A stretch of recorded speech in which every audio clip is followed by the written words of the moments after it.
ایک مرتبہ حضرت عمر فاروق رضی اللہ تعالیٰ عنہ سفر میں تھے، اچانک پیاس کی شدت محسوس ہوئی، آپ نے نظر اٹھائی تو دیکھا ایک چرواہا بکریوں کو چرا رہا ہے۔ حضرت عمر فاروق اس کے پاس تشریف لے جاتے ہیں اور کہا مجھے دودھ کی ضرورت ہے۔ بکری کے چرواہے نے کہا میرے مالک کی طرف سے اجازت نہیں ہے، میرا کام بکری چرانا ہے، دودھ بیچنا نہیں ہے۔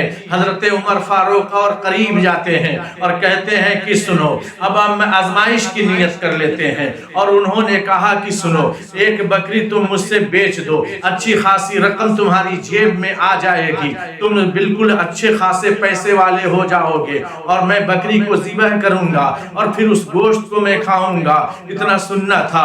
وہ بکری کا چرواہا کہنے لگا کہ مجھے اجازت نہیں ہے، میں کیسے سودا کر سکتا ہوں؟ سیدنا عمر فاروق نے کہا کہ سنو یہاں تیرا مالک نہیں ہے، یہاں تو صرف میں اور تم دو آدمی کے بیچ میں یہ معاملہ طے ہو رہا ہے، بیچ دو گے تو اچھی خاصی رقم تمہاری جیب میں آ جائے گی۔ وہ چرواہا کہتا ہے کہ سنو سنو یہاں کوئی رہے نہ رہے لیکن مالکوں کا مالک دیکھ رہا ہے، احکم الحاکمین دیکھ رہا ہے، این اللہ این اللہ این اللہ این اللہ این اللہ این اللہ۔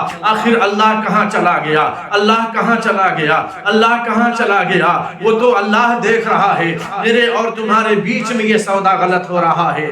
امیر المومنین حضرت عمر فاروق رضی اللہ تعالیٰ عنہ نے کہا کہ سنو سنو اے بکری کا چرواہا، میں تو تیرے ایمان کی چیک اپ کر رہا تھا، جب تک تجھ جیسا انسان اس امت میں رہے گا انشاءاللہ الرحمن نبی کی امت کبھی برباد نہیں ہوگی۔ اللہم احفظنا منہ، اللہ ہمیں حفاظت فرما۔